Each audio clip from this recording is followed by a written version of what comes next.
Did you know you could now be denied boarding even if your carry-on bag meets size requirements? Or that your phone could be confiscated if it's out of battery during inspection? And believe it or not, some passengers are even being stopped from flying just for carrying everyday medications or too small bags. That's right. With new security and carry-on policies first introduced during the Trump administration and recently reinforced by the TSA, airports across the U.S. are changing fast. And sadly, many Latino travelers are falling behind simply because they're not being told what's going on. Today, I'm going to walk you through 8 real rules already in effect that are making travel harder for millions. And trust me, this is no exaggeration. Stick around until the end, because I'll also share some common mistakes you need to avoid so you don't get grounded before your plane even takes off. Number 1, changes in weight limits. Let's start with something that seems simple, but is already causing delays, surprise fees, and a whole lot of stress. The weight of your carry-on bag. The new TSA rule says a maximum weight for carry-ons on international flights to and from the U.S. is now just 6 kilograms. Yes, you heard that right. 6. It doesn't matter if your bag fits perfectly in the overhead bin. If it weighs even 1 extra kilogram, you'll be forced to check it in. And that's where the extra charges begin. This has caught thousands of travelers by surprise, right at the gate. People who are traveling with just one small bag to save money have ended up paying more than they would have for a large checked suitcase, all because of a change that was never clearly announced. The worst part? This rule hits especially hard for those traveling light. If you've packed warm clothes, medications, or a laptop, you might already be over the limit without realizing it. Here's my advice.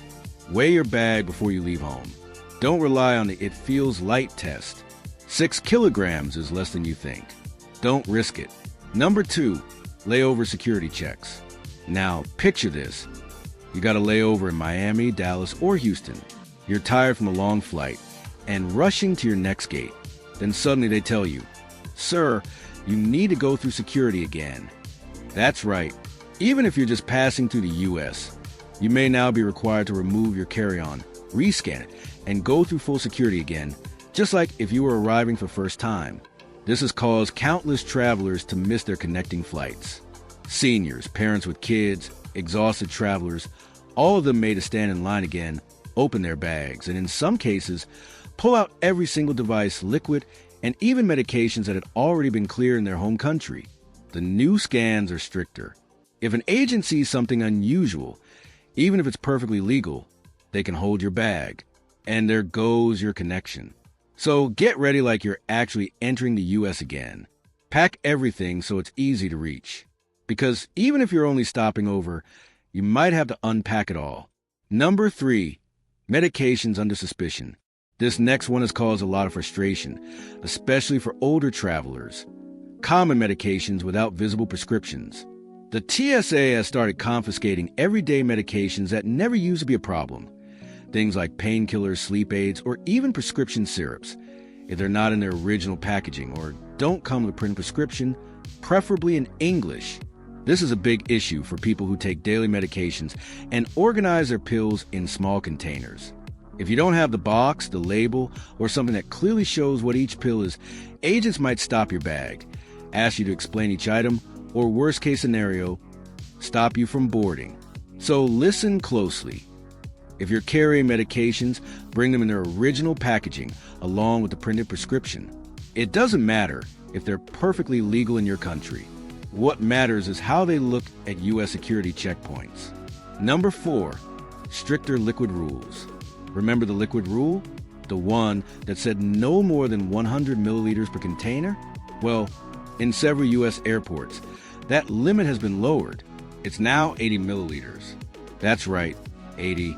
And it doesn't matter if your bottle is half full. If the original container says 100 milliliters, they'll throw it away. Perfumes, expensive creams, specialty shampoos from your home country. All of it can be lost if you go through airports like Miami, Dallas, or Houston. And here's the kicker. Most travelers have no idea the rule changed.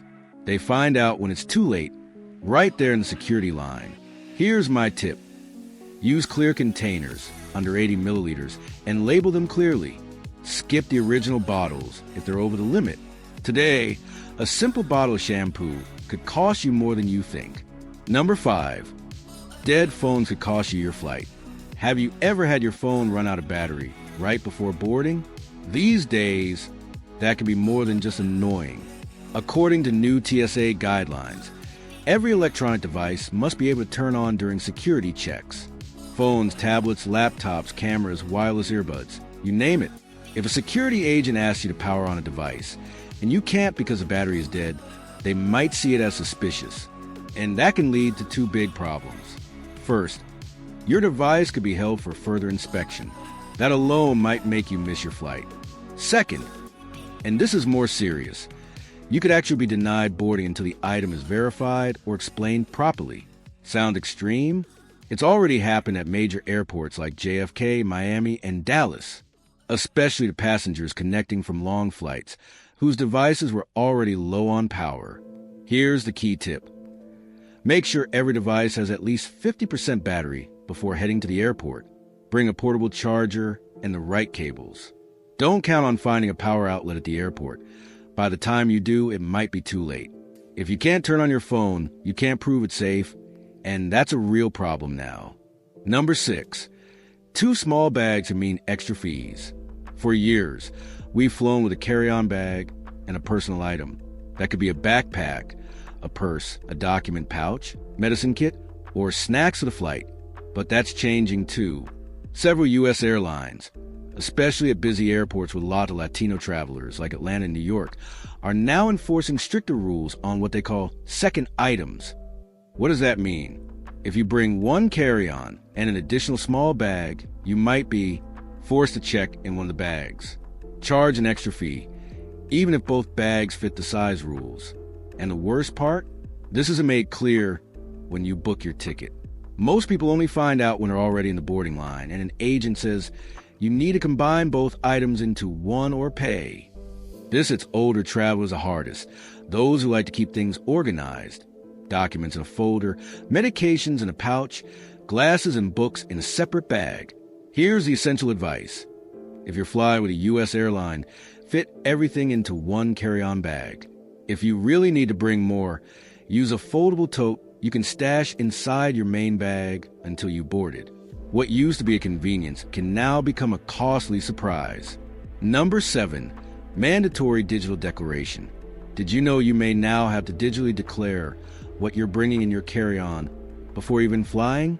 This new policy is being tested for travelers coming from countries like Mexico, Colombia, Peru, El Salvador, and Panama.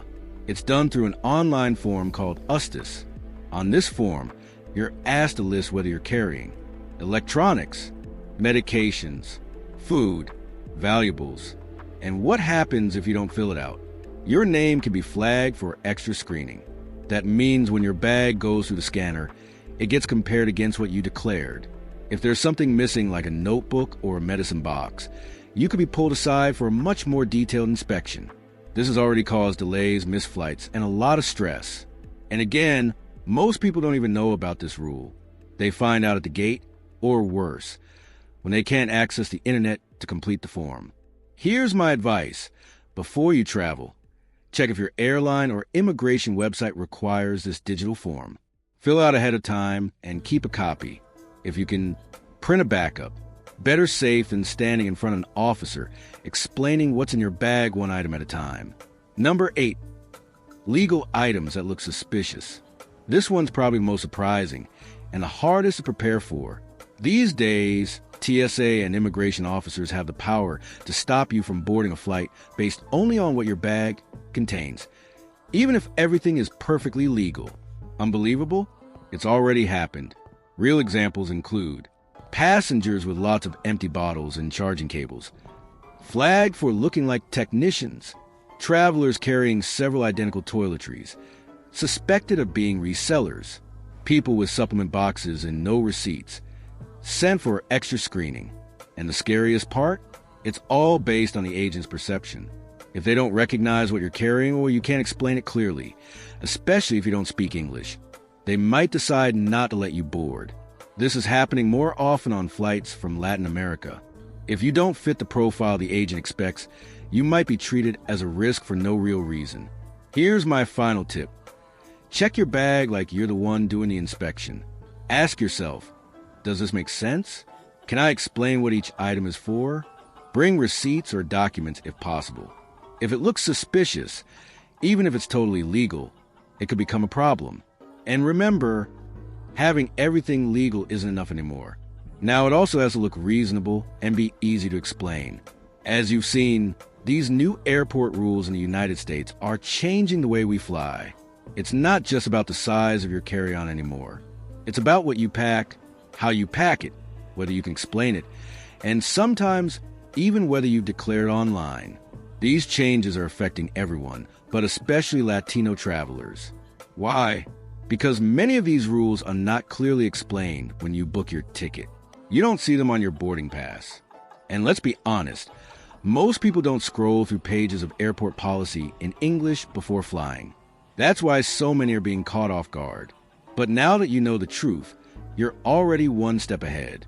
Before we go, here's a quick list of common mistakes you'll want to avoid, so your next trip is smooth, safe, and stress-free. 1. Trusting your eyes, not a scale.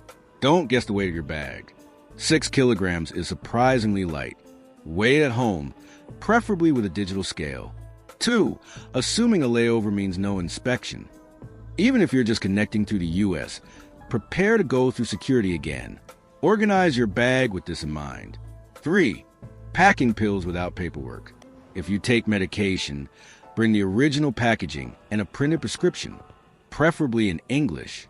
Even vitamins or syrup can be questioned if they're not labeled. 4. Carrying old-size liquids. Double-check your toiletries. In some airports, 100 milliliters is no longer allowed. Go with clear bottles labeled under 80. 5. Letting your phone die. Charge every device before leaving home. Keep a portable battery in your bag. You never know when you'll be asked to power it on. 6. Bringing a purse, backpack, and carry-on? Think again. Combine what you can. Use one main bag and keep extras foldable. Don't assume your personal item will fly for free. 7. Ignoring online declarations. Ask your airline if a digital form like USTIS is required. If so, fill it out before heading to the airport and save or print a copy. 8. Packing weird but legal items. Remember, it's not just about the law. It's about perception. If you're carrying lots of cords, sealed products, or tech gear, have a reason ready. And receipts help. Now, I want to hear from you. Have you ever been stopped at the airport for something that seemed normal to you? Maybe a medicine, a charger, a second bag? Share your story in the comments. Your experience could help many other travelers avoid the same mistake. And if this video helped you, don't forget to subscribe to the channel. Here, we tell you the truth about what's happening. Clearly, calmly, and with your safety in mind. We believe that no one should be grounded just for not knowing a hidden rule. With the right information, you can travel with confidence, joy, and zero surprises. See you in the next video, and safe travels wherever you're headed.